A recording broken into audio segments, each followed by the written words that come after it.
Ok, akcija. Mev z malenkost zamude, ampak dobrodošel na Radio Koper. In ravno o Radio Koperu pravzaprav bova čisto na začetku spregovorila. Namreč zanima me, kako se počutiš tukaj, kakšni so tvoji spomini na Radio Koper? Jaz se počutim tako doma. Ne.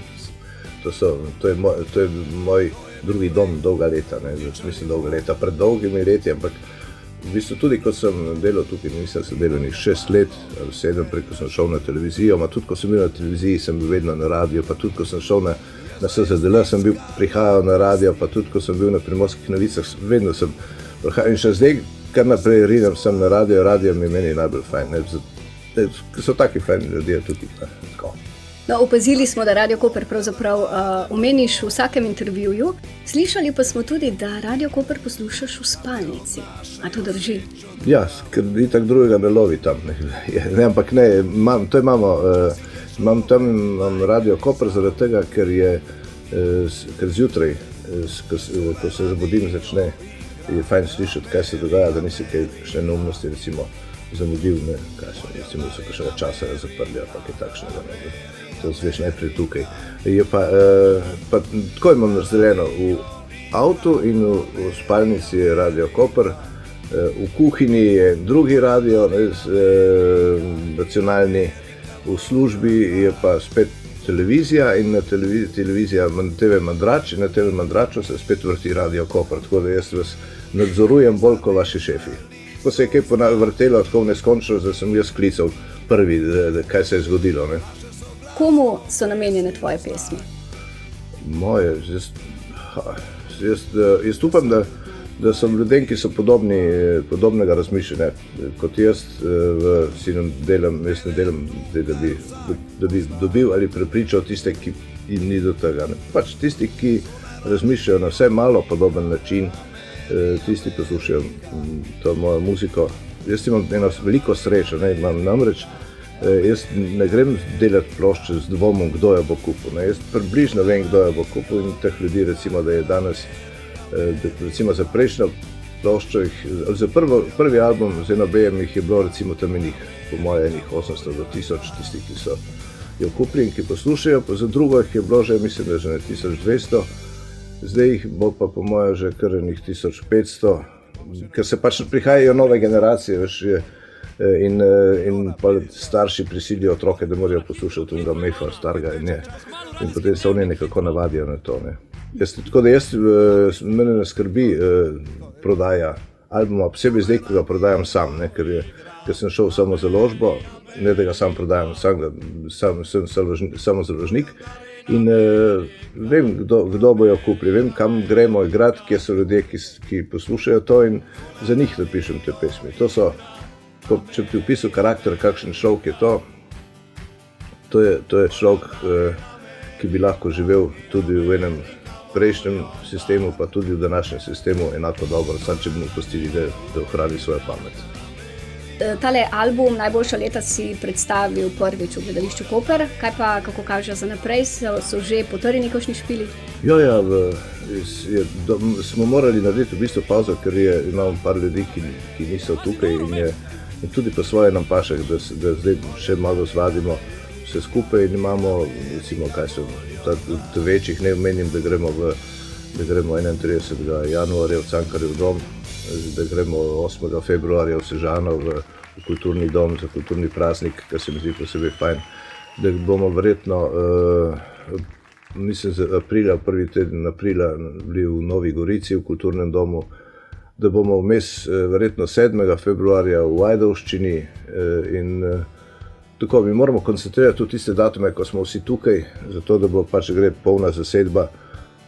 Ni problem, lahko bi hodil igrati, jaz sem že prestar, da bi hodil vsak bife igrati, veš, mislim, rečem, ni mi potrebno to. Jaz želim iti nekam, kjer ljudje poslušajo, ne želim iti danes več nekam, kjer ljudje ne poslušajo, ne bi preživel tega, da jaz tam prepevam, nekdo pa zraven jamra, da ga motim, ko pije pijačo za šankom. Eno od tvojih besedil pravi, da če se kot luzer rodiš, kot luzer potem tudi živiš. A se strinjaš s tem? Je res tako?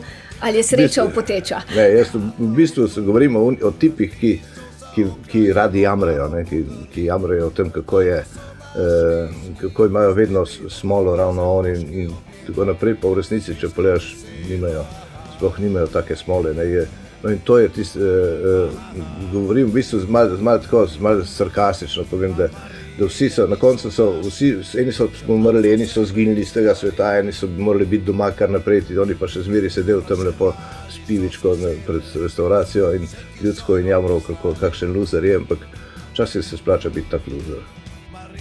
Čisto za konec, preden te spustim fantom, ki te čakajo v studiu Hendrix, pa samo še tole, si lastnik najboljših let, katera pesem z tega CD-ja je tvoja najljubša? Imaš eno ali jih je več?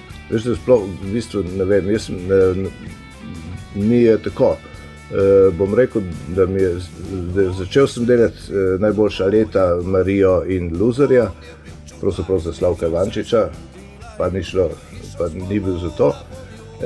Potem sem delal Ljubezen je v zraku za enega fanta Štefana Horvata iz Izole, pa sem moral na koncu jaz posneti. Naredil sem za Zmeraj, za tako lepo balado za Postojno, za mesto Postojna. In da bi rekel, da je kakšna, ki mi je najbolj, v bistvu vedno mi je najboljša zadnja. In zadnja pa je bila tokrat Znal je biti jezen, ker govori o enem klasičnem stanju, tisto, ko ima vsaka generacija enega svojega Jacka, ki je ta glavni. Ne? In potem na koncu pride moment, ko ugotoviš, da tudi tisti največji Jack ima take najbolj običajne probleme, kot jih imamo vsi. V tem svetu so pravzaprav nič večji Jacki kot mi.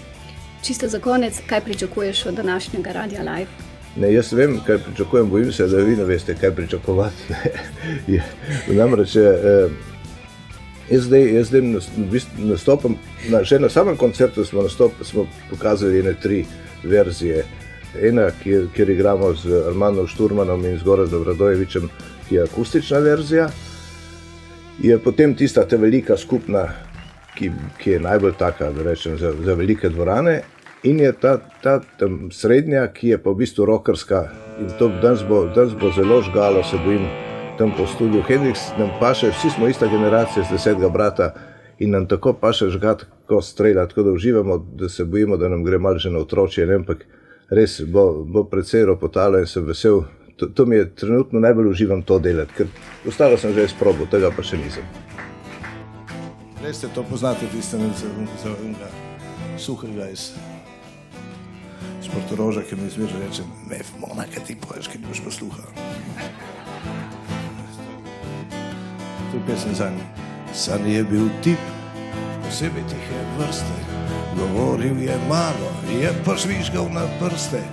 Podnevi se je skrival, zvečer je oživel in z najbolj glasno družbo najrajši je pel. Pa se je slišalo komaj, kot da veter vzdihuje, kot utrujeni starec, ko si čevelj obuje. Nihče nič ni vprašal, saj smo vsi razumeli staro zgodbo o tem, kako so včasih živeli. Veste, to so bila tista najboljša leta, za večerje na parki in za prava dekleta, ko so fenci igrali na terasi v taverni in so komaj odprli disko v žusterni. Vi sploh ne veste, vam se ne sanja, mi smo znali živeti.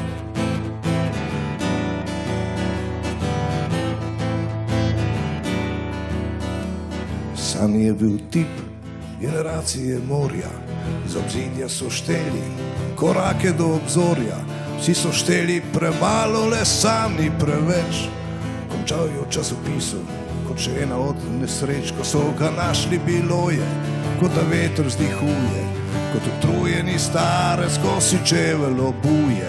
Nihče nič ni vprašal, saj smo vsi razumeli staro zgodbo o tem, kako so včasih živeli. Veste, to so bila tista najboljša leta, za večerje na barki in za prava dekleta, ko so fenci igrali na terasi v taverni in so komaj odprli disko v žusterni. Vi sploh ne veste, vam se ne sanja, mi smo znali živeti.